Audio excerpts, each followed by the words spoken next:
Entón, como vos dicía, vamos cambiar un pouco o formato neste caso, facendo un pouco un café con Paco. Vale? Aí la está. Para moitas de nós, para moitos, pois realmente xa é Paco.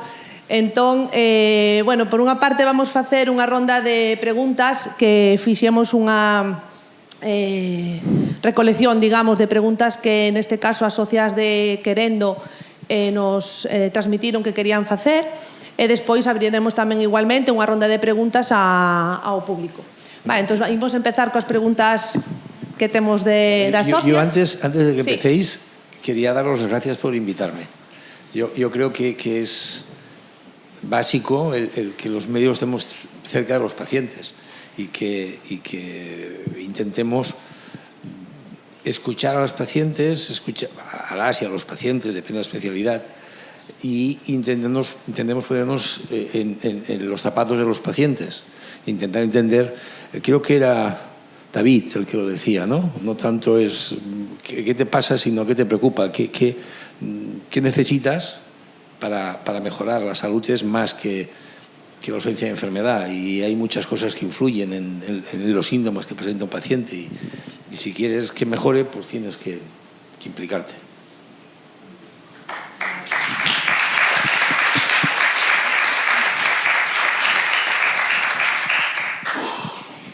Pues nada, las pacientes han presentado, bueno, las asociadas de Querendo han presentado unas 10 preguntas y las hemos distribuido en 3 bloques, que sería el diagnóstico, el tratamiento y la investigación. Vale. Otra condición es que sean sencillas. No, a ver. Vale. Son fáciles. Vale. Claro, yo cuando me dijiste venir, vine. Pero la condición que le puse a Carmen es preguntas sencillas, por favor. Vale, pues la primera es, ¿por qué cree que el personal de atención primaria tiene tan poca información acerca de la endometriosis, siendo una enfermedad que padecen 1 de cada 10 mujeres? Aunque esta pregunta ya vemos que hay muchos profesionales de la atención primaria que están muy bien formados sobre la enfermedad. Yo creo que no es que no tengan formación sobre la endometriosis. En la carrera se estudia la endometriosis, como se llama otras muchas enfermedades. Lo que pasa es que muchas enfermedades, que yo no tengo ni idea, pero que me suenan de la carrera, tienen síntomas muy, muy específicos. O sea, o voy cojo, o tengo convulsiones, o no sé, o me ahogo. La endometriosis tiene el problema, o la característica, creo, de que el síntoma principal, primero, que afecta solo a mujeres. Y eso ya es una cosa que hay que tener ahí en cuenta, que muchas veces ya no es lo mismo, ¿no? Segundo, que el síntoma principal que tiene es dolor de regla, y la sociedad en general, todos, y los médicos somos parte de la sociedad, hemos asumido y hemos aprendido y hemos interiorizado que el dolor de regla es normal. Con lo cual, ¿de qué te quejas? O sea, ¿te duele la regla? Pues yo qué sé, te duele más que a otras, pero, o sea, que tú eres floja. O sea, no sé si es tanto un problema de los médicos de atención primaria, que seguro, la parte que nos toca seguro, sino más un problema social. O sea, hemos normalizado el dolor de regla, y ahora, desde hace años, gracias a las mujeres y gracias a las asociaciones de mujeres, se empieza a reclamar, se empieza a decir que esto del dolor no es normal y que si me duele es que me pasa algo. Haga usted el favor de mirarme, ¿no? Pero no creo que sea un problema atribuible solo a los médicos de atención primaria. O sea, yo creo que es importante insistir en que esto de aquí, ¿no? El dolor no es normal, y si duele es que pasa algo y hay que mirarlo, y aunque sea dolor de regla. El dolor de regla tampoco es normal. Y eso yo creo que es el problema, ¿no? Vale. Y la siguiente pregunta es, ¿cómo podríamos conseguir que el diagnóstico sea más ágil? Pues asumiendo que el síntoma es un síntoma, no es algo normal. Entonces, a partir de aquí, ha habido unas diapositivas.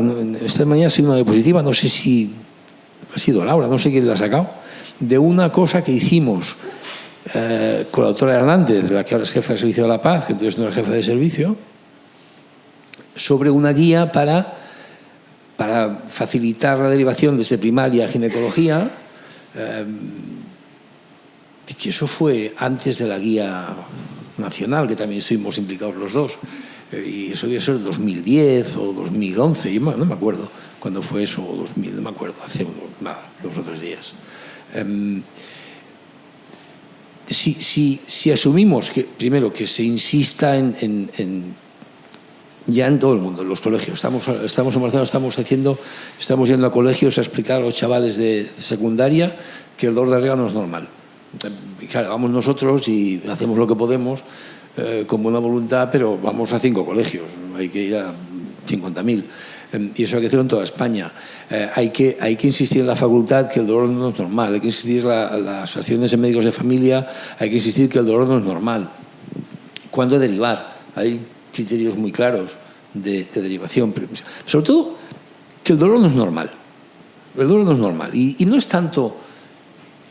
David decía, es que el dolor es incapacitante y el que no es incapacitante. Quiero decir, el dolor no es normal. Entonces hay que estudiar por qué me duele. Que habrá factores físicos, emocionales, psicológicos, habrá un montón de cosas, pero el dolor no es normal. Y estudiarlo. Y eso es lo más importante. Y luego, que quien tenga que hacer el diagnóstico, o sea, yo soy el que hace la primera visita. Tengo eso claro. Y veo que no tienes, no tienes una hernia, no tienes un tal, yo tengo mi papel.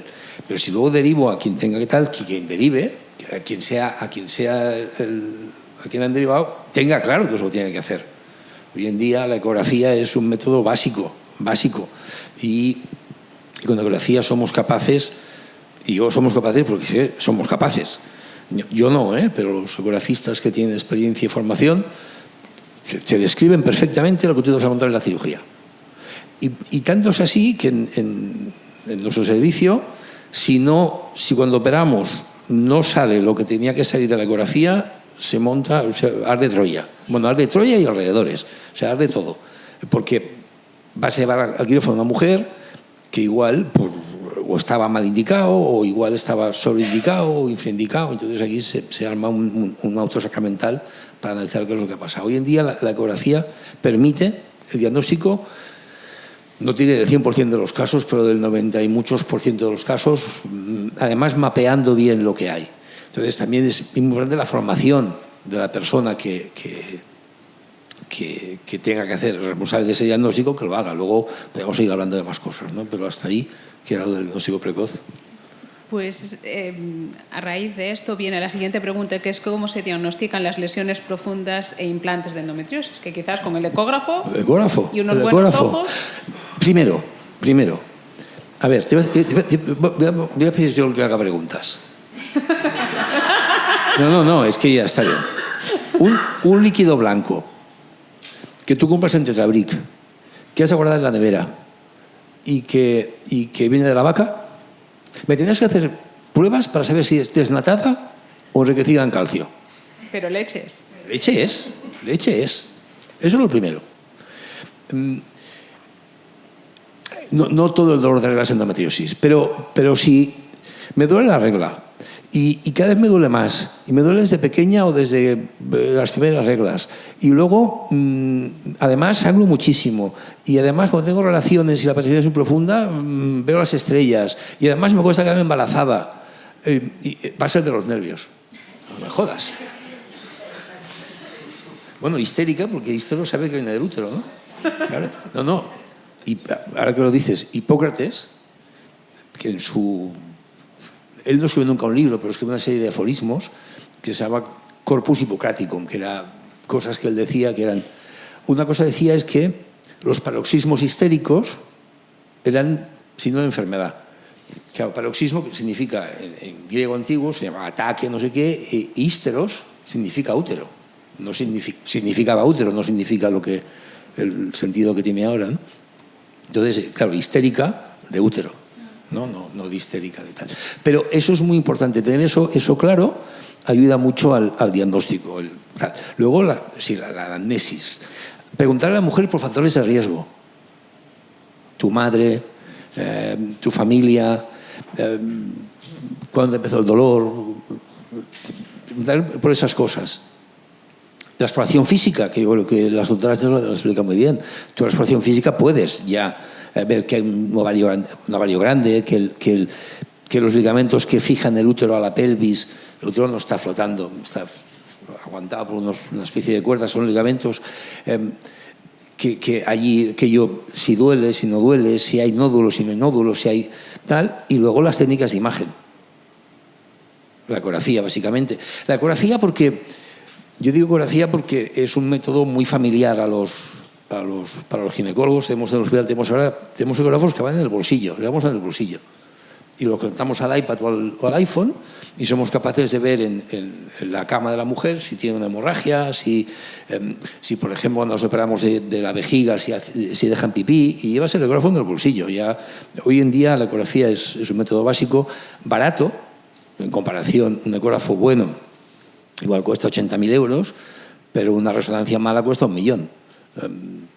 Y además, la resonancia dura 40 o 50 minutos la exploración y la ecografía dura mucho menos y es mucho más fácil, con lo cual la ecografía es un método para mí muy, muy fácil. Tenemos ecógrafos en todas las consultas, que solo con un ecógrafo de calidad media y con ideas básicas muy, muy claras, tenemos ya sistematizado cómo tiene que ser la observación ecográfica para diagnosticar endometriosis. Hay un grupo de médicos, de ecografistas, que se llama el grupo IDEA, que es el International, no me acuerdo, pero el grupo IDEA, que ya describió, eso creo fue en el 2016, cuáles son los 4 steps, las 4 etapas en el uso de endometriosis. Y yo creo que las 3 primeras debería hacerlas cualquier ginecólogo. La 4ª, que es ya ver focos y ver tal, ya es uno más especializado. Pero que decir que blanco, que va en tetrabric, que, oye, a ver que alguien mire si es enriquecida en calcio o no. Y eso con la ecografía, yo creo que hoy en día cualquier ginecólogo debería cualquier ginecólogo que acabe ahora de la residencia, igual los que tenemos cierta edad, igual ya hemos sido formados para eso, pero los que ahora acaban de la residencia deberían tener en su background esa capacidad de ver si el útero es normal o no, si los ovarios son normales o no, si hay lo que llamamos signos indirectos, que te aprieto aquí te duele y te aprieto ya no te duele, y por qué te duele aquí, si el útero se mueve o sea, yo cuando hago una ecografía puedo ver el intestino y si aprieto puedo ver si se mueve todo a la vez o se mueven. Bueno, hay cosas que somos capaces de ver de manera relativamente sencilla. Vale, pues ahora vamos al tratamiento. Entonces ya cuando veo eso ya envío al ecografista que sabe. Entonces ese es capaz de ver los nódulos, es capaz de ver nódulos de endometriosis superficial, los quistes de ovario, los nódulos de endometriosis profunda. Es que no me dice no me sirve que me diga que hay un nódulo. Me tiene que decir el nódulo mide tanto de largo, tanto de ancho, afecta a tantas capas del intestino, o no afecta al intestino, o afecta al uretra, o no afecta no, me tiene que dar un mapa tal. Pero eso ya entiendo que es un paso muy tal. Pero la primera parte, la sospecha, para después poder hacer el diagnóstico bien hecho. Y como decía Laura, creo que era también, ya la laparoscopia no tiene sentido hoy en día. Hacer una cirugía para diagnosticar es el siglo pasado. Y en relación al tratamiento, preguntan qué evidencia científica hay sobre el uso prolongado de años del Zafril y si deja de hacer efecto en algún momento. Claro, hasta ahora íbamos bien, pero ya me habías prometido hacer preguntas sencillas y has mentido, te das cuenta, ¿no? O sea, Zafril es uno de los nombres comerciales de Dienogest, ¿vale? Dienogest es un fármaco de la familia de los gestágenos. Las mujeres tenéis 2 tipos de hormonas, básicamente. Bueno, tenéis muchas más, pero a diferencia de los hombres, 2 que tenéis un nivel mucho más alto, los estrógenos y la progesterona. Y el Dienogest es un derivado de la progesterona que se sintetizó a finales del siglo pasado, que dicho así suena más antiguo, ¿vale? En 2010, más o menos, o 2011, Bayer, una farmacéutica, decidió que muy listos, dijeron, hay muchas mujeres con endometriosis, es una enfermedad crónica, va a necesitar una medicación, aquí hay mucha pasta, vamos a invertir. Entonces invirtió en un medicamento, el Dienogest, una molécula estaba allí, que la tenían y que estaba huérfana, no tiene indicación, y invirtió muchísimo en demostrar algo que era evidente, que es que sería para la endometriosis. Invirtió muchísimo en eso y luego invirtió muchísimo en marketing. Y la convirtió en el tratamiento de la endometriosis. Y yo cuando eso les decía, pero esto es mentira, o sea, esto es lo mismo que lo que había en aquella época, 2014, cuando salió al mercado, había Dienogés, Bisanet, se llamaba entonces, y se sigue llamando todavía, y ellos tienen lo que se llama Primolut, que es noritesterona, que es otro tal. Bisanet lo vendían a 50 y tantos euros y Primolut a 2. Y yo decía, pero yo no voy a recetarlo, ¿cómo voy a recetarlo? Acabó la patente y es verdad que Dienogés tiene algunas diferencias con respecto a... Al final todos son hormonas, ¿eh? No os penséis que unas mucho... Todas son hormonas y tienen matices sobre todo en los efectos secundarios. En los efectos terapéuticos, en controlar el crecimiento del endometrio, que no venga la regla, esos son todas más o menos iguales. Esto va a ser una eficacia de entre el 75 y el 80% de las mujeres responden. Los efectos secundarios son lo que las diferencian. Entonces, Dienogest tiene una cosa, y es que consigue un efecto de bajar los estrógenos mucho más marcado que otros. Hay poca experiencia, todo esto es un poco el background de lo que me preguntabas. Pero al contestar tu pregunta, hay poca experiencia en el uso a largo plazo de Dienogest. Pero Dienogest, Zafril, Endovelle, Dimetrio, Dienogest Aristo, que es otro que también hay, y el Bisanet, baja muchísimo los estrógenos. Con lo cual, a largo plazo, el efecto sobre la masa ósea no está claro. ¿Vale? Y es una cosa que, bueno, que tenemos que ver qué pasa. Y es por eso que intentamos no darlo en adolescentes durante mucho tiempo, porque son niñas que aún no tienen la masa ósea completamente, no ha llegado a su top, y a lo mejor si lo das durante 3 años a una criatura de 18, pues no sabes lo que va a pasar. Es verdad que luego cada caso es diferente y yo soy el primero que he recetado Dienogest a chavalas de 18 años y he recetado cosas, he hecho cosas que me puedan meter en la prisión. Pero a lo mejor ha ido bien, con lo cual seguro que testimonio a mi favor. Pero ahí sí que hay que ser prudente a largo plazo en eso, en la masa ósea, porque baja mucho el nivel de estrógenos y a lo mejor... Vale. Bien. Creo que vamos con otra de las preguntas. Qué majas, qué majas que son. ¿Qué opinión tienes sobre el tratamiento con Rieco? Pues más de lo mismo, es que la industria son muy listos, son gente muy lista. Bueno, primero, igual explica... Sí, ahora lo explico. Digo porque, claro, igual mucha gente, el tratamiento Rieco igual no sabemos. Sí, la industria son muy listos. Entonces, siempre buscan la manera de ganar dinero. Y ese es su principal... bueno, como todos, yo al final trabajo por dinero, es decir que... pero estos tienen menos escrúpulos. Entonces, Rieco es una medicina que... Un poco si sabéis cómo funciona la secreción de hormonas, hay una glándula en el cerebro, se llama hipófisis, que estimula a los ovarios o a los testículos o a otras glándulas, y además hay otra por encima de la hipófisis, que es el hipotálamo. El hipotálamo segrega unas sustancias que se llaman hormona liberadora de gonadotrofinas. Las gonadotrofinas son las hormonas que segrega la hipófisis para que funcione el ovario, y la hormona liberadora es la que libera el hipotálamo.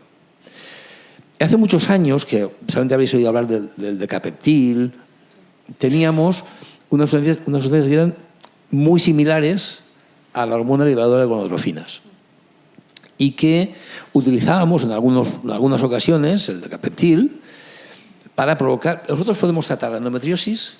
O sea, la cosa de la endometriosis es que la mujer no tenga la regla. O sea, eso podíamos hablarlo y es un tema que además se podía enrollar y a mí me dejáis el micro y ya está.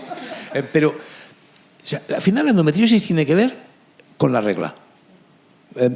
La mujer la macaca rhesus, la chimpancé, la orangutana y algunas otras monas, todos somos monos, son las únicas especies que tienen ciclo menstrual. El resto de animales tienen ciclo estral. O sea, los perros, las vacas, no tienen regla. Tienen una hemorragia que marca cuando son fértiles. La mujer no, la mujer tiene regla todos los meses y siempre es fértil y eso es un lío. Y eso ocasiona problemas. Yo creo que David también ha dicho antes que el parto en la mujer no es sencillo, es muy difícil y como especie reproductora somos muy malos. Como especie cuidadora de la camada somos muy buenos. Oye, cuidamos a los nenes, fenomenal. No como las tortugas de Costa Rica, que ponen miles de huevos para que se los coman los peces. Entonces, pero nosotros reproducirnos lo hacemos muy mal. Y una consecuencia de ese sistema reproductor imperfecto que tenéis las mujeres, porque al final los hombres somos como los animalitos, ya lo sabíais algunas, ¿no? Ocasiona que tengáis enfermedades específicas del sistema reproductor como los miomas, como las consecuencias de la menopausia, que también es una cosa típica de las mujeres, y la endometriosis. Entonces, tratamos la endometriosis inhibiendo la regla. Ese sería el objetivo de tratar la endometriosis. Y tenemos dos maneras de hacerlo. Una, creamos un estado... O sea, nosotros nos fijamos en la naturaleza y resulta que la mujer se queda sin regla en dos momentos de su vida. En el embarazo y en la menopausia. Entonces intentamos crear estados hormonales parecidos al del embarazo o parecidos al de la menopausia.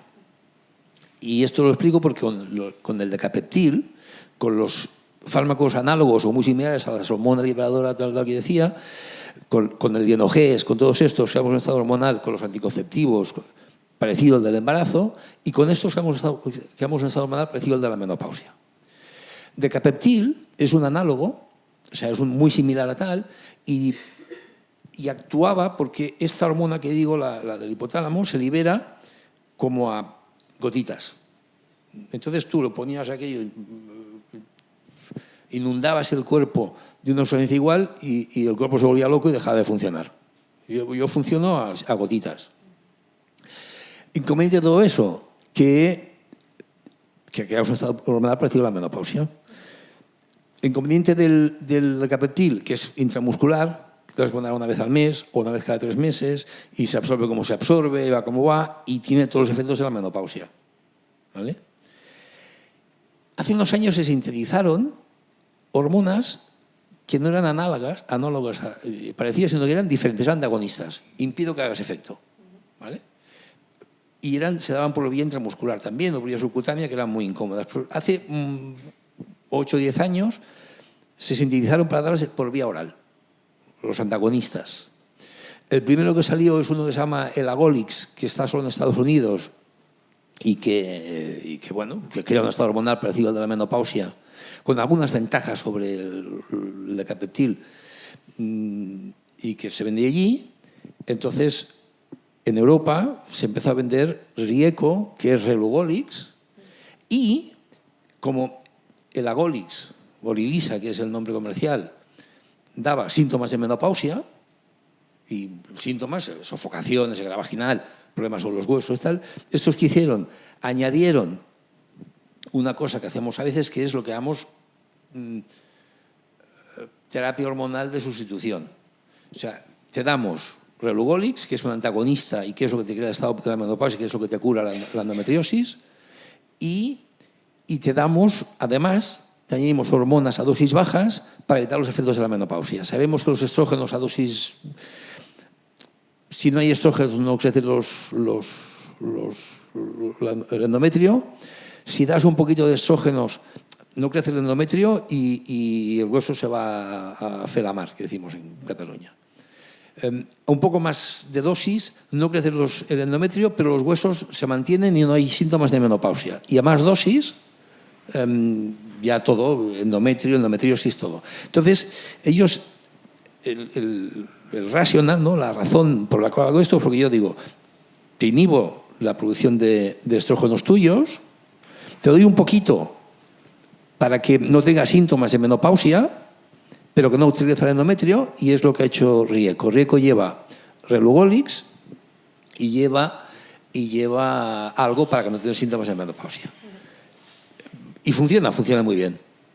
Pero igual que los gestágenos, 80% de efectividad, más o menos. No es más eficaz que los gestágenos. Perfil de efectos secundarios, diferente. ¿Cuánto cuesta? Un congo. Dienogest, que ya no cuesta 50 euros, cuesta más barato, cuesta, creo que son 15 o así, sin receta y con receta cuesta 1 euro. Riego cuesta 100 y pico. Con lo cual, bueno, hay que ser prudente a la hora de recetarlo. Yo insisto mucho en que esto debe ser un fármaco de segunda línea. O sea, primero te doy un gestágeno, solo o con estrógenos, a dosis bajas también, y luego, si no funciona, me planteo el tal. Tengo que reconocer que la casa comercial que lo fabrica y lo vende son muy buenos desde el punto de vista del marketing. Yo he tenido varias cenas y varios viajes muy chulos y... Entonces, coño, me caen bien, ¿no? Y entonces me acuerdo del riesgo. Yo y muchos médicos más que van a esos sitios, claro. Igual me invita un poco, porque siempre voy diciendo lo mismo, que esto es igual de eficaz que otro, que es mucho más barato. No os olvidéis de eso. Porque, bueno, puede tener sus indicaciones en mujeres que por lo que sea no tienen los gestágenos, en mujeres, bueno, puede tal. Pero yo no le veo mucho futuro ni mucha indicación. Vale, bien. Vamos con otra pregunta de otra socia. ¿Hay terapia posible para la endometriosis más allá de las anticonceptivas? Más allá de las hormonas. Sí. Más allá de las hormonas. La endometriosis es una enfermedad que es la endometriosis de cada mujer. ¿Vale? Y la endometriosis de cada mujer es de cada mujer en ese momento vital de su vida.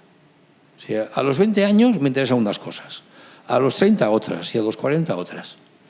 A los 20 años necesito unas cosas, a los 30 necesito otras y a los 40 necesito otras. O sea, no es lo mismo. Y yo siempre digo que el tratamiento de la endometriosis, que tienes un montón de cosas ahí en tu armamentario. Tengo un amigo que opera muy bien. Es ginecólogo, pero es que opera como los dioses. O sea, opera muy bien. De hecho, operó a mi mujer hace unos días. Y dice que el cirujano es como un predigitador, que tiene una maleta con trucos, entonces en función del público saca un truco o saca otro. Pues yo digo un poco lo mismo, ¿no? Con el tratamiento, en función de la mujer, pues saco una... Y a veces les digo a ellas, esto es como la ropa, ¿no? Tú, la ropa que has elegido hoy para ponerte, pues hoy como vamos a la jornada queriendo, me pongo la camiseta de queriendo, o hoy hace un frío de narices, me pongo un abrigo no sé qué, o me gusta el azul porque la moda es del azul, me pongo tal. Pues con la endometriosis pasa lo mismo, ¿no? En función de lo que necesites, pues te doy esto, te doy aquello, que hace frío te doy aquello. Un día me dicen, es que hoy voy a la playa nudista. Digo, pues no te pongas ropa, ¿no? Es decir, incluso, yo no sé, creo que alguna de vosotras lo decía, que no sé quién lo ha dicho, alguien lo ha dicho esta mañana, que la endometriosis hay que tratarla cuando da síntomas.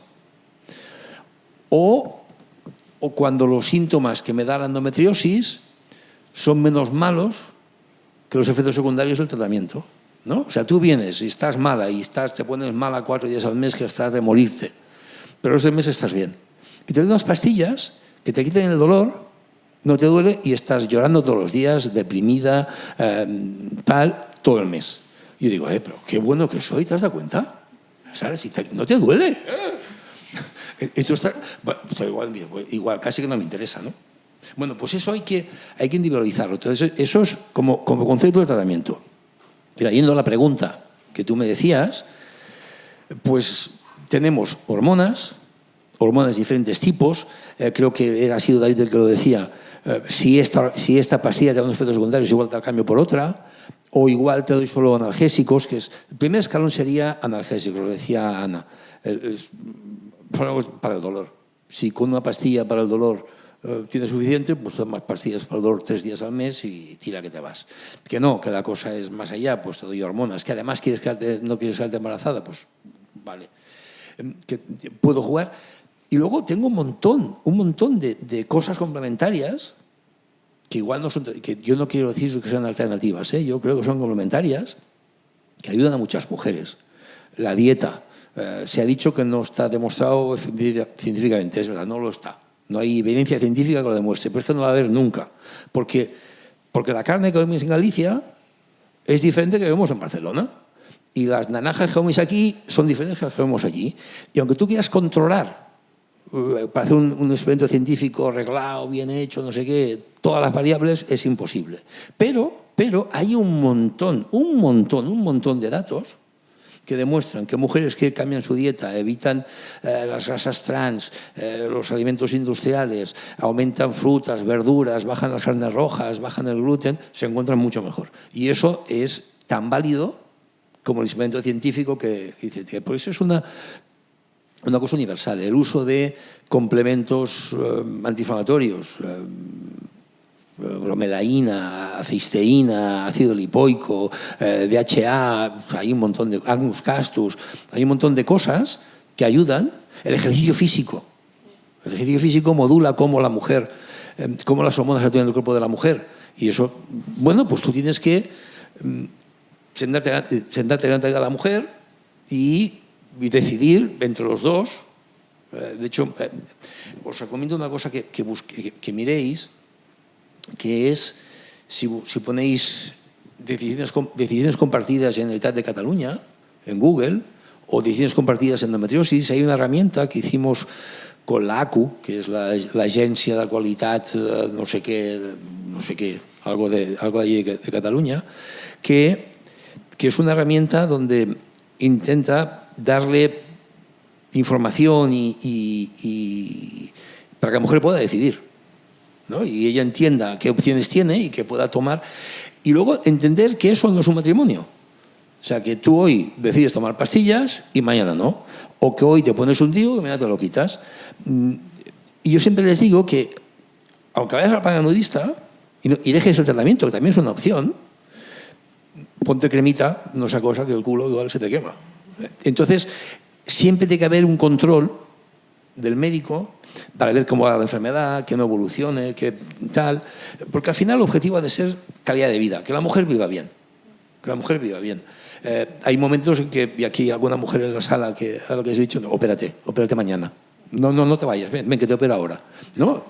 También puede ser eso una opción. O sea, tú tienes que, todo lo que tienes en esa maleta que decía antes, pues utilizarlo en función de cada caso. Porque el objetivo final es calidad de vida. Calidad de vida y la calidad de vida la define la paciente, no la defines tú. Te veo muy bien, estás estupenda. No, te veo estupenda. Bueno, ya, estoy jodida, ¿eh? O efectivamente, yo te veo muy mal, pero tú estás muy bien. Y ese ha de ser el objetivo, que la mujer haga lo que ella quiera hacer y cuándo lo quiera hacer.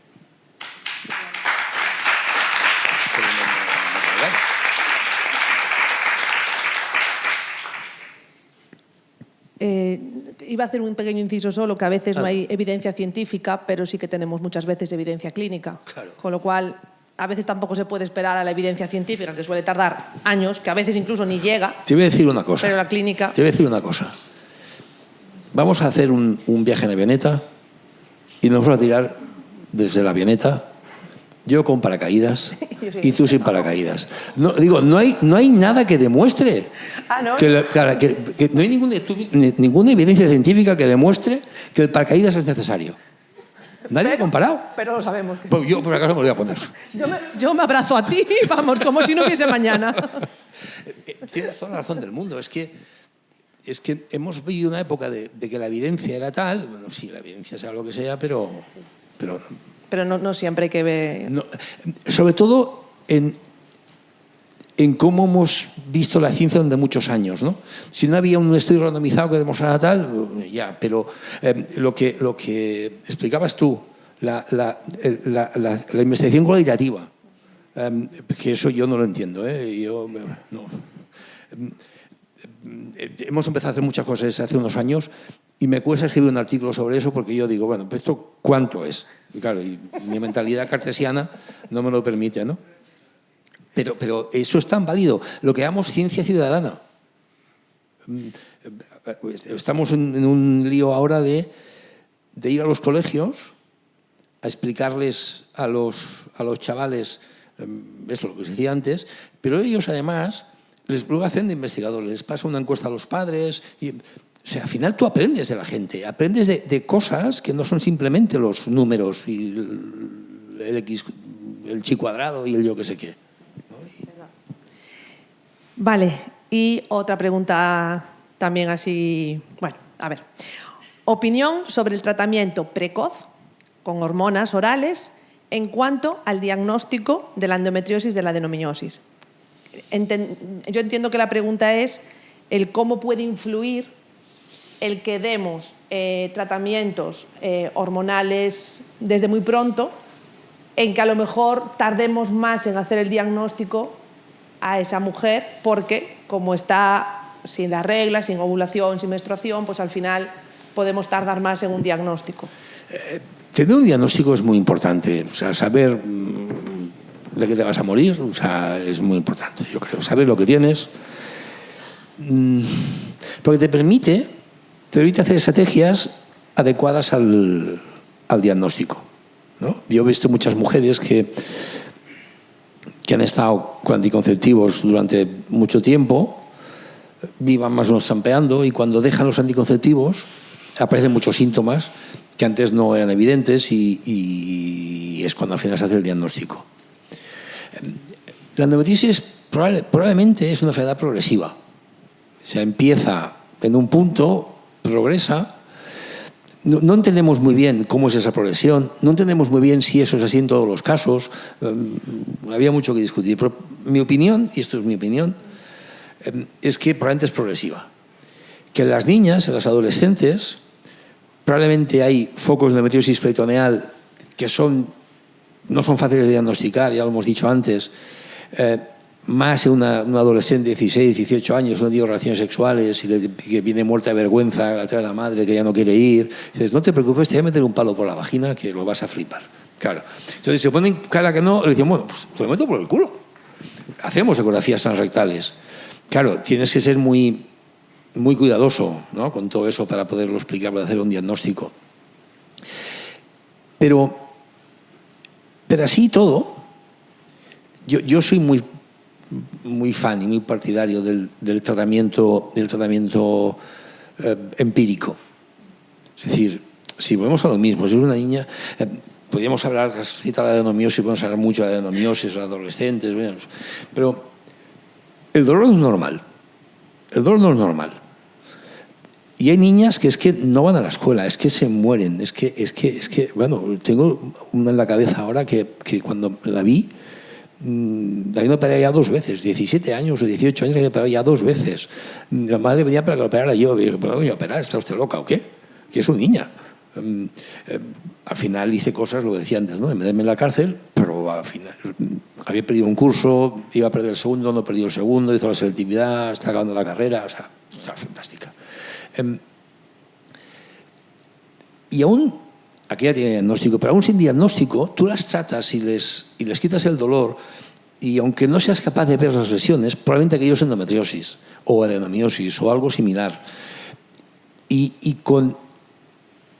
Siempre siendo consciente de que no tienes un diagnóstico y extremando lo que te decía antes de la crema del culo, extremando la vigilancia, extremando el tal, ir resiguiendo, yo creo que no es malo. Yo creo que no es malo, ¿eh?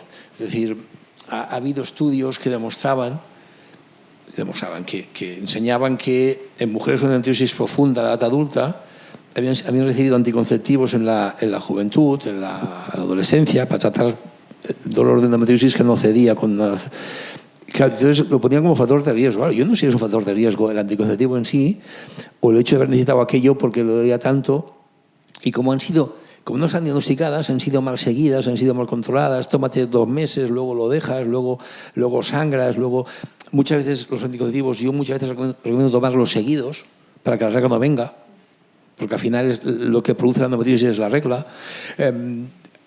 A muchas mujeres hoy en día, a muchas, tienes que explicarles que la regla no pasa nada si no la tienes, que de hecho es mejor no tenerla, que es Estuve el viernes pasado, creo que fue, ya no sé, hace poco, en Sabéis que soy presidente de la SEUD, de la Sociedad Internacional de Endometriosis.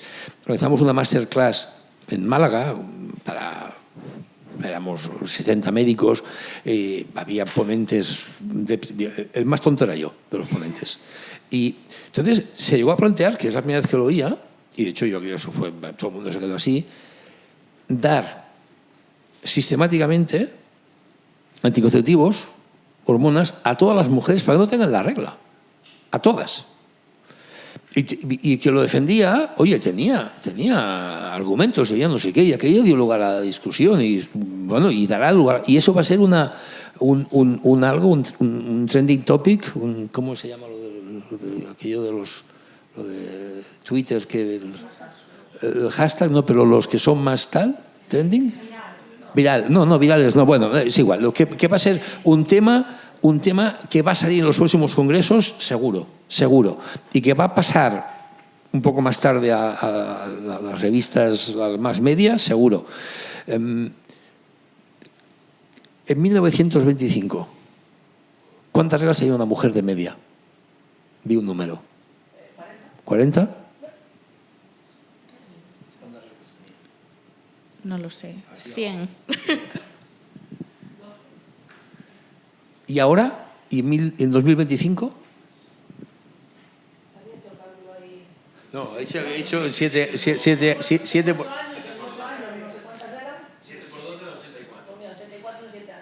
Bueno, y en 2025 una mujer que ahora... Se calcula que en 1925 una mujer tiene entre 40 y 50 reglas en toda su vida. Y en 2025 tiene entre 400 y 500 a lo largo de toda su vida.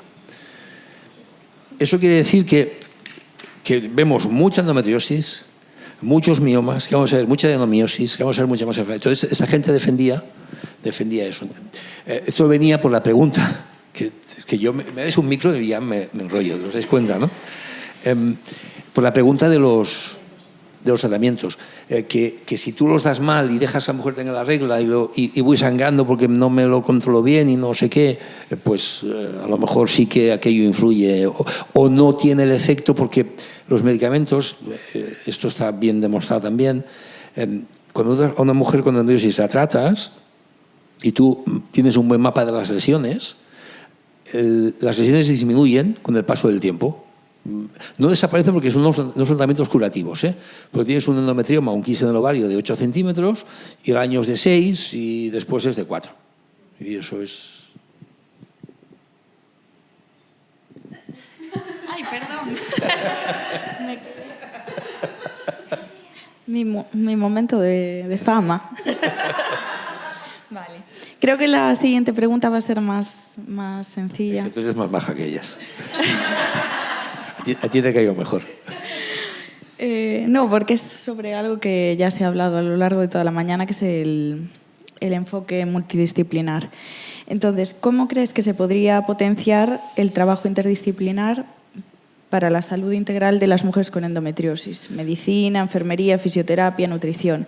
Y esta persona en concreto dice, ¿para cuándo el trabajo por equipos y objetivos integrales en el Sistema Nacional de Salud? El consejero se nos ha ido. Era muy fácil de contestar. Es como no está el consejero, no te sé decir. Ayer estuve en el Congreso de los Diputados en un acto que fue un acto muy bonito. Sabéis que Correos ha lanzado un sello sobre la endometriosis. Y hoy en día nadie utiliza sellos, ¿no? Todo el mundo envía mails, pero bueno, yo creo que estuvo bien.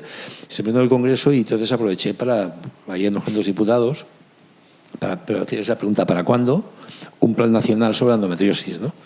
Entonces aquella, como buena política, me respondió con unas palabras fantásticas, me hizo un discurso bonito, pero no me dijo nada.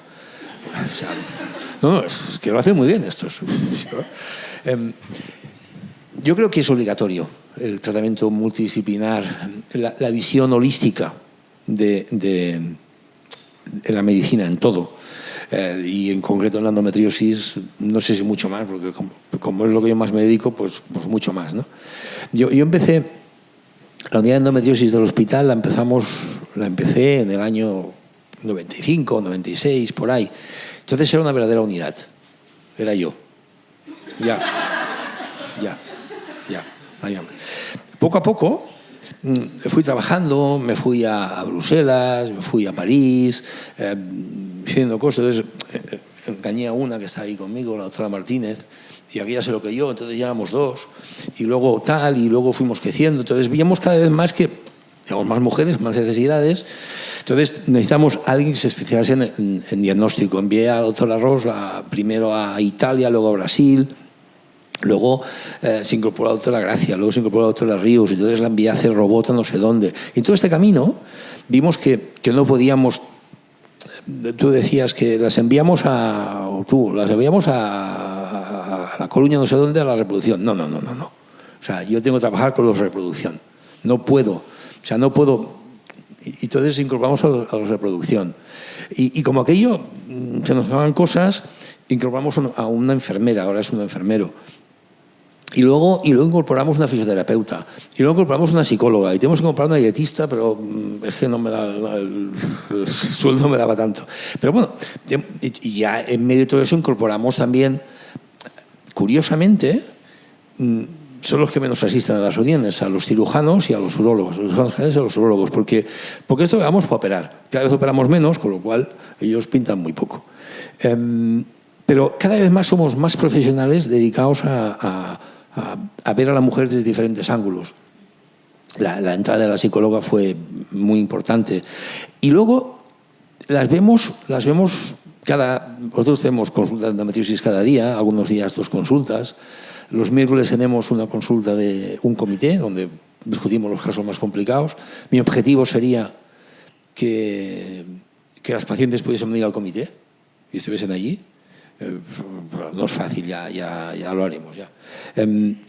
Y las discutimos de manera conjunta, que es la manera real, ¿no? de tratarlas, de hacer un tratamiento múltiple. No que la vea uno, que la vea el otro, sino tratarlas todos juntos, intentando ponerla en el centro a ella. Y siguiendo con esta idea, ¿no? de la mujer en el centro y de la coordinación. Yo he conseguido eso en el hospital y ha sido a base de muchos años y de muchos no sé qué. Y ayer estuve en el Congreso por lo del Plan Nacional, pero ya sé que eso es. Yo voy allí, pero nada, no. Ahora estamos trabajando en Cataluña. Al final, Gandhi decía que si quieres cambiar el mundo, cámbiate tú. Y luego ya, si acaso, el mundo ya sí, eso ya va más adelante, ¿no? Entonces, hemos conseguido, en Cataluña hace unos años, se hizo una estrategia nacional, ahí lo llaman nacional, para la endometriosis. Entonces vino el procés y, primero parió la consellera y luego vino el procés y aquello se quedó durmiendo en un cajón. Entonces, luego aquella estrategia se bajó a un plan nacional, sí, todo eso está muy bien, pero esto ¿cómo lo hacemos, no? El plan nacional que me prometieron que estaría publicado antes del final del primer trimestre de este año. Estamos al día 15 de marzo y aún no está, pero bueno, quedan 15 días. Tengo esperanza. Donde lo que intentábamos, que eso fue, yo estaba en aquel plan, era hacer una asistencia en red. Como eso lo del plan va para largo, hemos conseguido, al final el hospital se ha hecho cargo de ser el hospital de referencia de todo un eje, digamos el eje de la C17. Cataluña es un sitio tan centralista como Madrid y como todos los sitios del mundo, ¿no? O sea, Barcelona es el centro y de Barcelona salen carreteras que van hacia diferentes puntos de Cataluña. Entonces una es la C17 que sube por Vic, Granollers, Vic, y llega hasta Puigcerdá. Y hay diferentes hospitales y hemos conseguido crear una red, esto ha empezado este año, una red de una unidad de endometriosis de la C17, de la C17. Y tenemos nosotros en el hospital, tenemos médicos de hospitales y ambulatorios de Granollers, Mollet, Vic y ya está, que está más arriba no llegamos. Bueno, pues ya es algo. Y hacemos tenemos un comité donde, bueno, nos reunimos cada mes, comentamos casos, ya veremos dónde llegará. Pero yo creo que esa es la idea. El sistema tiene que ser suficientemente poroso y estar engrasado como para que la paciente, tú, te ven en Ferrol, resulta que en Ferrol hay que hacer no sé qué. Entonces, yo de Ferrol voy a Coruña y presento tu caso y vuelvo y te envío, pero yo puedo ir a operar también a Ferrol, a Coruña y entonces como en Coruña, en Barcelona no puedo estar todas porque no me caben, o sea, ya no me da. Tenemos consulta todos los días y creo que es los jueves que tenemos 2 consultas de endometriosis, ya no puedo más, o sea, hay que tratar también otras pacientes, no se puede tratar. Entonces, además no todo el mundo necesita un hospital como el nuestro, pero también entiendo que las mujeres después de atravesar el desierto llegan a un sitio y dicen, no, es verdad que te duele. Sí, te duele, pues sí, si tú lo dices es verdad. Y además te vas a hacer una ecografía, uy, mira, aquí tienes una cosa, y además ya no se quieren ir de allí, ¿no? Claro, tienen que irse, queda sitio para las llamadas. Entonces, crear una red donde la mujer pueda estar, además estamos usando una herramienta digital para poder controlarlas y poder tal, yo creo que va por ahí, el futuro tiene que ir por ahí, o sea, tiene que ir por tener un sistema, no un centro, no una unidad multidisciplinar. O sea, yo creo que la unidad multidisciplinar tendría que estar, el tratamiento debe ser multidisciplinar, pero la unidad tiene que ser digital. Estamos en la época de la inteligencia artificial, entonces no puede ser que vengan todas a la unidad multidisciplinar.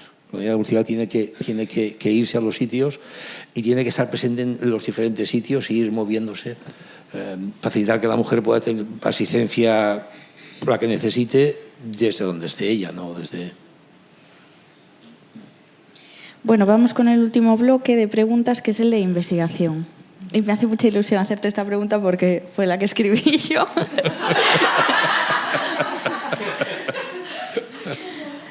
Y quería preguntarte qué fue aquello que te hizo interesarte y comprometerte con la investigación en la endometriosis.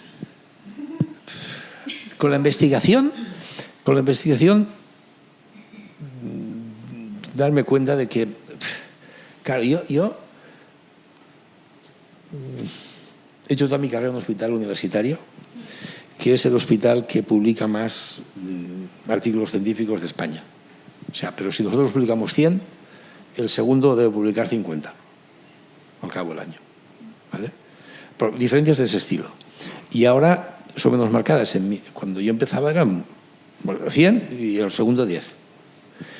Entonces, la genética del hospital, tú llegas allí y te vienen, ahí, ahora se habla mucho de la genética, entonces allí te cambian la genética, te meten allí la investigación. Y si no te entra, te echan. O sea, si tú quieres quedarte en el hospital, pues tienes que tener aquello, porque es la manera de avanzar. O sea, tú solo puedes hacer las cosas mejor si reconoces lo que haces mal y ves cómo lo hago mejor, ¿no? Y lo intentas tal. Entonces yo creo que la gente de la investigación me la metieron en el hospital, aquello a fuego, el día que llegué. Pero en endometriosis. Entonces, no. La investigación ya venía conmigo, ya me venía. Entonces, me dediqué a la endometriosis por historias de la vida, cosas que pasan, ¿no? Yo era el residente, era muy espabilado residente, entonces me encargaron a mí que yo fuese el responsable de las rotaciones de los residentes. Cuando yo llegué no había rotaciones, tú ibas a un sitio, ibas a otro. Yo dije, esto es una mierda, coño. De un plan, ¿no? Es verdad, hazlo. Por hablar. Entonces yo, como era el del... ¿Aquí alguien que juega al dominó? Bueno, ¿sabéis aquello del dominó? ¿Vigilarás con esmero al señor del lapicero? Es una frase del dominó. Sí. No, al que apunta los puntos. O sea, acaso, claro, no le haga trampas. Entonces, como yo era el del lapicero, hice trampas. Y nunca pasé por la obstetricia. Amigas embarazadas, bueno, estaba bien, pero... No, en principio están sanas, quiero decir, no les pasa nada.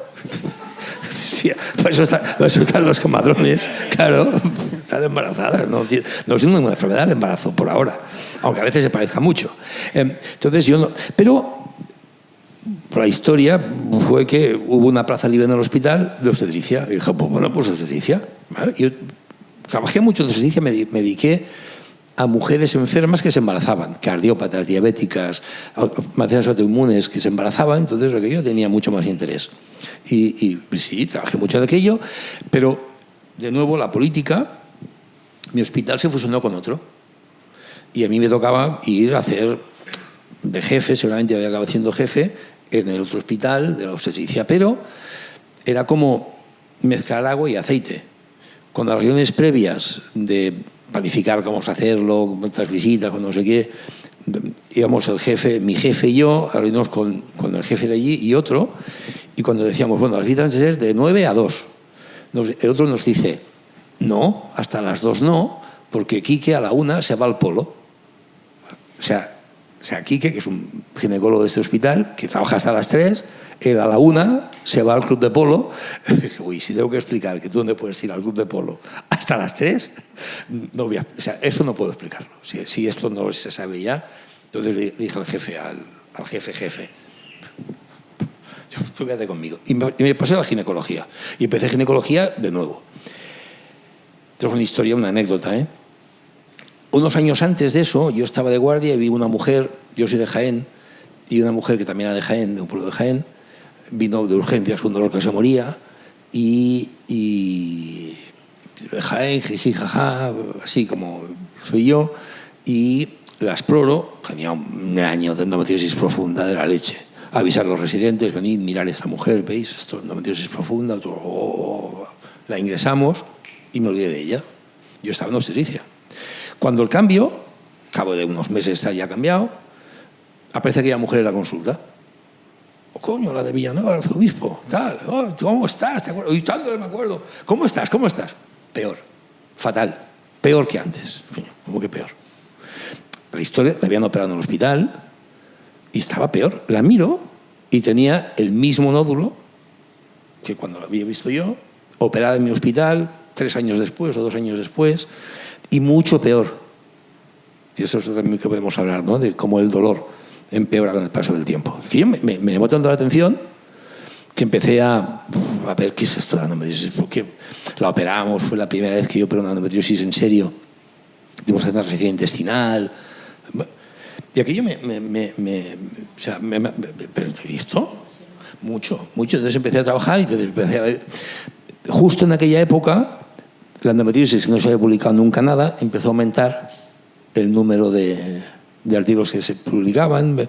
Coincidió que con esto me fui a Bélgica, donde había un tipo que aún estaba ahí coleando y con el que la autora Ríos, que es alguien que me preguntaba por ella, estuvo el jueves, estaban en Milán, Jacques Tonnet, que es uno de los padres de la endometriosis, estuve con él, luego estuve en París, bueno, y entonces empecé ya y he ido creciendo con todo este movimiento de investigación y de cosas, y he estado, al final la vida es suerte, estar en el momento justo, en el sitio justo y subir ahí. Y dejarte impresionar también. Y bueno, claro. La inspiración que te pide trabajando, ¿eh? O sea, claro. Y eso fue la historia de... Luego también hay historias personales. Mi primera mujer, mi primera esposa, tenía una endometriosis severa, pero ella tenía su carácter y sus cosas. Y nunca se dejó ayudar demasiado bien. No tuvimos hijos solamente por culpa de la endometriosis. Bueno. Voy con la última pregunta. Bueno, que es podemos estar más rato, ¿eh? No sé qué hora es, la verdad. Yo tampoco. Con vistas a futuro... Tiempo. Sí. Sí. Y podemos quedar más rato, ¿no? Hay que acabar a las 2.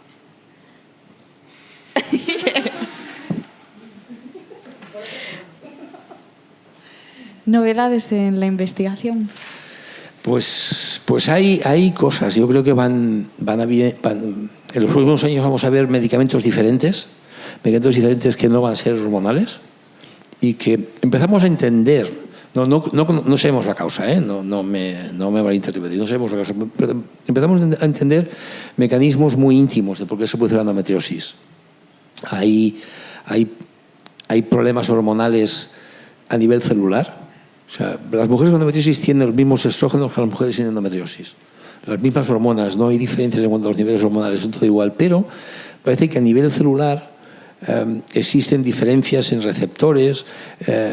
Bueno, empezamos a tener algunas piezas más en el puzzle. A nivel de inmunidad también parece que puede haber alguna respuesta, va a haber alguna cosa nueva en los próximos años. Y yo creo que a medida que avanzamos en entender la enfermedad, vamos desarrollando nuevos fármacos que van a permitir todo lo que tenemos ahora. Si te doy eso, no te puedes quedar embarazada. Las hormonas que te dé, no te puedes embarazar. Recuerda que si te quieres embarazar, no puedes tomar tratamiento, con lo cual es un follón. Pero claro, los niños a la cigüeña de París, pero tienes que escribir cartas. Y a veces muchas mujeres no pueden escribir la carta porque no están para cartas ellas, ¿no? Entonces, para poder escribir cartas, tienes que tomar hormonas que nos van a embarazar y estas. Pues va a haber, yo creo que empezamos a entender bien mejor tanto la causa como el metabolismo, y hay algunos estudios por ahí, que alguno en fase 2 y alguno va a empezar en fase 3, que son muy prometedores. Yo creo que otra cosa va a cambiar mucho. Estamos entendiendo muy bien, mejor el papel de la adenomiosis que tú has citado antes. Cómo se relacionan endometriosis y adenomiosis y qué influencia tiene una en la otra, si es que no es la misma mierda. Entonces, todo eso va a permitir que en los próximos años veamos un cambio en cómo enfocamos la enfermedad. De hecho, ya estamos viendo, lo estamos cambiando muchísimo. Es que del año 2000, 2005, ahora hemos cambiado, y del 95 ya ni te digo, ¿no?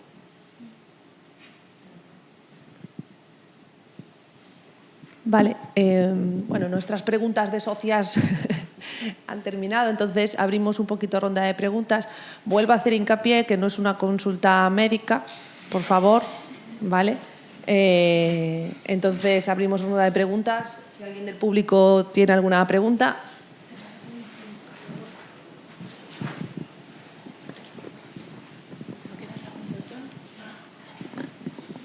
Hola, encantada de que estés aquí, de que hayas llegado a esta esquinita de España. Te quería preguntar si tienes conocimiento o qué piensas sobre el abordaje del dolor, en la endometriosis desde la fisioterapia, con radiofrecuencia, INDIVA o la que sea, y con neuromodulación no invasiva o invasiva. ¿Qué experiencia tienes o si conoces resultados en el dolor? Porque he estado escuchando que bastante buenos, pero no lo he escuchado hoy de momento, y por eso te quería preguntar. Veo que no estabas muy atenta, ¿eh? No estabas muy atenta. Entre las cosas que he dicho que hemos ido incluyendo, especialidades que hemos ido incluyendo en la unidad, es la fisioterapia. Sí, sí. Y yo creo que fue la primera profesional no médico que incluimos en el grupo, porque es básico. El dolor, y aprovecho ya te contesto, sí y siempre, ¿vale? Pero me da pie hablar del dolor. El dolor es una mierda. El dolor agudo tiene sentido.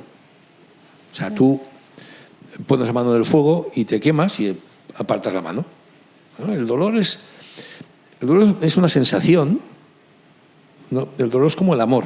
¿Cuánto me quieres? Bueno, un poquito porque me diagnosticaste. Pero un poquito, pero... ¿Y tú cuánto me quieres? Yo un montón, ya lo sabes. Claro, pero ¿a quién quieres más? ¿A mamá o a papá? O sea, al final, ¿tú eso cómo lo sabes? O te creo o no te creo. ¿No? Es una sensación. Tú no puedes medirlo. No puedes medir qué contento estás.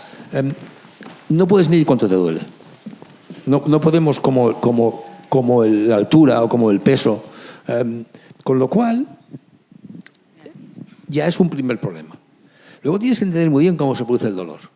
El dolor es una respuesta de unas ciertas neuronas del cerebro especializadas en eso, que reciben impulsos, reciben señales desde la periferia, desde los órganos, desde las extremidades, desde tal.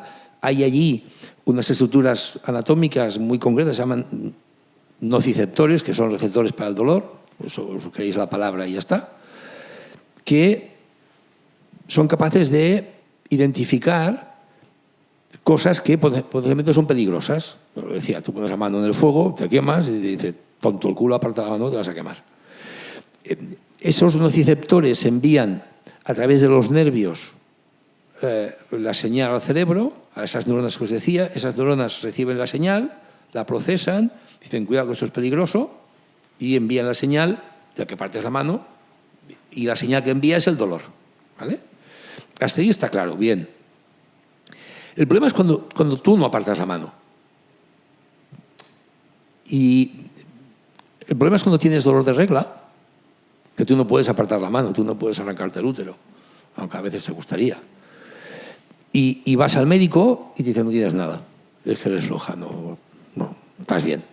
Y vas a otro médico y te dice lo mismo. Y pasan 7, 8 años hasta que llegas al diagnóstico. En ese tiempo, lo que pasa en esas lesiones es que se segregan sustancias inflamatorias, creo que se ha dicho varias veces por aquí. Esas sustancias inflamatorias que se segregan localmente, hoy sabemos que existen mecanismos en el cuerpo que son capaces de distribuirlas por todo el cuerpo. Entonces, por un lado tienes aquello que envía señales al cerebro todo el rato y las neuronas trabajando diciendo te duele, te duele, te duele, te duele, haz algo, haz algo, haz algo. Sustancias inflamatorias viajando por todo el cuerpo. Al final las células aquellas del cerebro acaban diciéndote, te acaban gritando más. O sea, esta tía es tonta, le digo que le duele y no se quita el útero. Voy a quitarle más. Y dan más enferman, por decirlo de alguna manera, y envían más señal de dolor. Contagian a las al lado. Claro, yo estoy histérico y tú acabas histérica también, porque, ¿no? Y tú a ella. Y al final tienes sustancias inflamatorias viajando por todo el cuerpo que envían desde el hombro una señal de que de repente te duele, aunque no tengas nada del hombro, ¿eh? Y como la célula que recibe la del hombro también está hasta las narices porque estaba yo no sé qué, pues al final te duele todo. Al final, y no tienes nada. Al final yo te opero, tengo una cirugía. ¿Qué cirugía te he hecho? Qué bueno que soy, ¿eh? Y a ti te sigue doliendo. Porque el retraso diagnóstico ha puesto en marcha mecanismos de cronificación del dolor que aunque tú evites el estímulo inicial, el dolor ya se ha cronificado, ya está en marcha, ya te duele, aunque no tengas nada físico. El dolor siempre lo tienes, el dolor siempre es real. Entonces, otra cosa que se pone en marcha es esas terminaciones nerviosas también se inflaman, no solo se inflaman las neuronas, también se inflaman las terminaciones nerviosas, entonces se contrae la musculatura de alrededor, con lo que es otra fuente de dolor. Y al final ya... Entonces tú tienes que hacer un tratamiento lo más multimodal posible para evitar la cronificación del dolor. El dolor.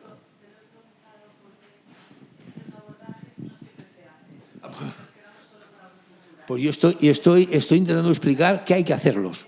Que hay que hacerlos. Bueno, ya.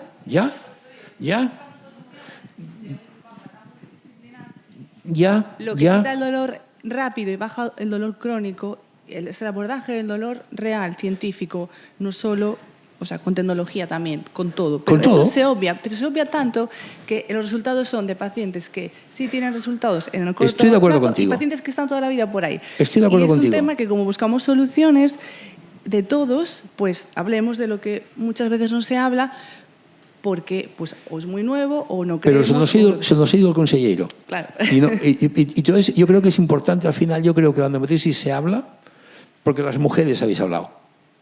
Entonces hay que por eso creo que es bueno hacer este tipo de reuniones para explicar este tipo de cosas. Y por eso está explicando la importancia de tratar el dolor desde el principio y con todas las herramientas posibles para evitar que se cronifique. El dolor, la inflamación de esas células inflamatorias contraen la musculatura de la pelvis. Y por eso lo llamamos síndrome miofascial, o no, pero tienen otras cosas.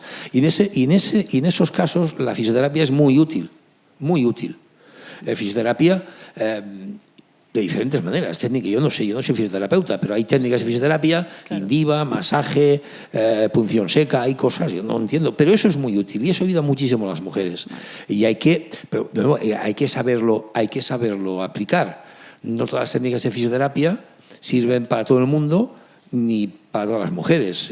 Claro. No todo la fisioterapia sirve. Pero es importante el diagnóstico rápido, pero tan importante es un tratamiento rápido, acertado y hablar de cosas en general, o sea, de que los profesionales tienen que documentarse constantemente en esto porque la ciencia avanza muy rápido y hay unos abismos muy grandes en los abordajes de esta enfermedad como de otras muchas en el campo de la fisioterapia y yo sin dedicarme a eso exclusivamente, lo observo. Entonces, por eso lo recalco mucho ahora, ¿no? Porque el diagnóstico rápido es muy importante, el tratamiento muy importante y la fisioterapia como todo muy importante, pero puede haber unas diferencias abismales en este campo de la fisioterapia, en esta enfermedad, pero muy abismales y por eso lo quiero dejar hoy recalcado para que tanto pacientes como profesionales busquen opciones aparte de la alimentación, que es básica.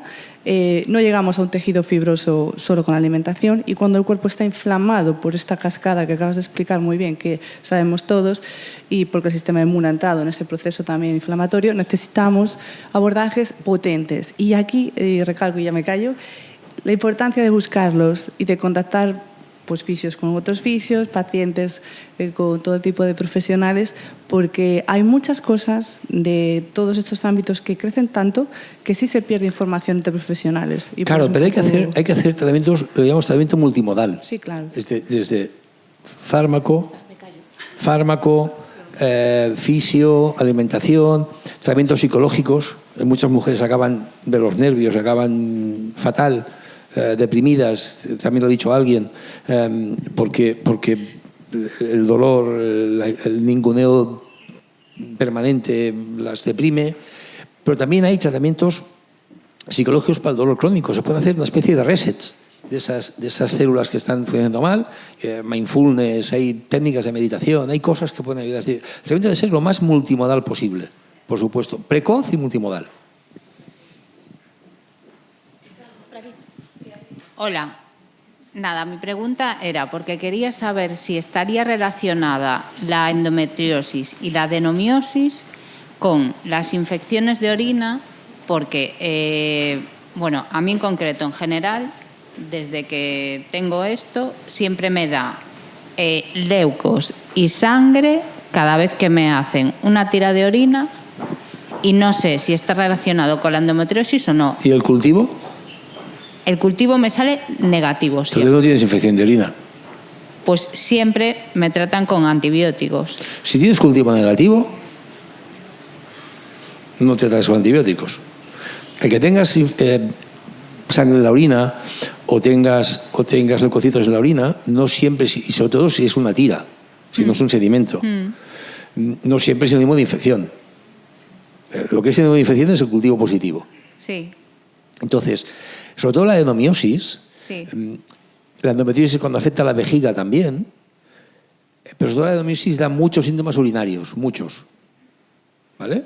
Y de hecho hay muchos artículos que hablan de lo que es el LUTS, que son síntomas del tracto urinario bajo en las pacientes con adenomiosis, y es una cosa sabida que pasa y que tratando la adenomiosis muchas veces las mujeres mejoran de sus síntomas urinarios. No de sus infecciones de orina, porque no son infecciones de orina. ¿Y la adenomiosis se trata exactamente igual que la endometriosis? De nuevo, el tratamiento debe ser individualizado. Tienes que ver en cada mujer qué es lo que tiene, qué necesita, qué espera, para hacer un plan específico de tratamiento. En general, los fármacos son muy similares. Y excepto en algunas situaciones concretas de la adenomiosis en las que hay, por ejemplo, la mujer se quiere quedar embarazada, tal, en general son fármacos, estrategias muy parecidas para las dos enfermedades, si es que no es la misma enfermedad, ¿eh? En el caso de la adenomiosis, ¿se trataría conjuntamente con el urólogo, aparte de con el ginecólogo, o no? Si has descartado problemas vesicales, no. Vale. O sea, una cosa es que tú puedes ser alta y rubia, que son dos cosas Que no puede ser alta y baja y no puede ser rubia y morena. Pero alta y rubia puede ser. O sea, tú puedes tener adenomiosis y un problema en la vejiga. Vale. O sea, pues tienes dos cosas diferentes. Y la última pregunta. ¿Cómo se diagnosticaría mejor? O sea, ¿con una resonancia o con...? Tú tampoco estabas atenta, ¿eh? Bueno, es que llega a las 11:30. Las dos técnicas, resonancia y ecografía, son muy, muy útiles, muy, muy eficaces. Yo creo que comparables. Yo prefiero la ecografía porque me parece más fácil, más sencilla, más rápida. Y fíjate cómo es que en el hospital los médicos que estamos en la consulta nunca pedimos resonancia. La resonancia la pide el que hace la ecografía. En mi caso, me lo diagnosticaron después de 9 años con una resonancia. Pero al final, si tú vas a la montaña a buscar setas y no encuentras, lo único que puedes decir seguro es que no has visto, no que no haya. Es decir, si quien te hace la ecografía no sabe buscar setas, dirá que no hay setas. A lo mejor es que resulta que sí que había setas y él no sabía verlas. Si tú tenías síntomas de 9 años antes y con ecografía no te lo han visto, no es que la ecografía sea peor. Quiere decir que a lo mejor quien la hacía no la ha visto. No ha sabido verlo. Y quien te ha hecho la resonancia ha sabido verlo. O sea, aquí no creo que sea un problema de una técnica mejor que la otra. Es la interpretación de la técnica la que influye. Otra pregunta más. Sí, igual. Dejemos que hable, consulta, pero que hable más gente, claro, que hable todo el mundo. ¿Alguna persona más? No sé si hay alguna pregunta. Por favor, si hay alguna que sea cortita, porque ya son las 2 y en principio nos vienen a cerrar también. Vale, sí. Y agradecería que, por favor, no os vayáis, acompañarnos un momento afuera, leer el manifiesto, hacemos una fotito y luego ya todo el mundo se puede ir. A las 5 todo el mundo vuelve, por favor, para los talleres. No sé si hay... Ha surgido efecto, ¿eh? Mis palabras. No, espera. Vale, una última pregunta. Bueno, buenos días, que yo llegué un poquito más tarde porque vengo desde Lugo, además. Y entonces me gustaría saber, no sé si es posible que me lo respondan, ¿no? Por los problemas que yo he tenido con el especialista, entre comillas, de mi ciudad, que me ha dado pues el Rieco, y es que ya no tengo regla desde la primera menstruación, cuando se me advirtió que igual sí que sangraba muchísimo. No sé si es posible que se me pueda responder a eso. Si la pregunta es... Sí, me puede dejar un segundo. Si la pregunta es ¿por qué no tienes regla? O sea, se me fue ya, empecé a tomarla en enero y se acabó. Eso es lo que buscamos con Rieco, que la regla no te venga. Sí, lo que pasa es que el dolor óseo ha aumentado muchísimo. Bueno, ya, pero esa era otra pregunta que me habías hecho antes. La pregunta de por qué no viene la regla es por el Rieco. Lo normal con Rieco es que no venga la regla. De hecho, pero ya desde la primera toma. Desde la primera toma. Porque eso es lo normal. En comparativa con otros anticonceptivos que no me funcionaron, este sí que me ha funcionado, si es el plan de que nos quedemos sin la regla directamente. Bueno, pues te he dicho antes, o no sé si estabas, que actúa por un mecanismo diferente. Hay medicamentos que actúan creando un estado hormonal parecido al del embarazo y otros que actúan creando un estado hormonal parecido al de la menopausia. Y este actúa por esa vía, por esa segunda vía. Y si antes habían dado los que actúan a través del embarazo, pues igual no te funcionaban. Pero yo creo que el efecto de Rieco, lo normal es que cree que te quedes sin regla, a lo que llamamos amenorrea. Alguna vez ese efecto no es inmediato y alguna vez puede dar pérdidas de sangre durante las primeras semanas, pero poco a poco esas reglas se van perdiendo. Y en muchas mujeres, más de la mitad de las mujeres, alrededor del 60%, ya se quedan en amenorrea sin regla desde la primera caja. O sea, que puede ser que nunca vuelva luego. No, cuando lo dejes volverá. Bueno, sí, pero como la tengo várica y profunda y también tengo como la chica de atrás adenomiosis, pues... Eso ya no sé, pero lo normal es que Rieco haga efecto desde que tú lo das y deje de hacer efecto en cuanto tú lo dejas. Vale. Eso es lo que te pasa a ti, no lo sé. Pero lo normal en general es eso, que hace efecto cuando lo das y deja de hacer efecto cuando lo suspendes. Vale, pues muchas gracias.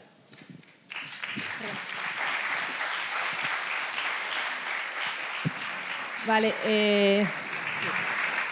jo queria... Moltes gràcies, Paco.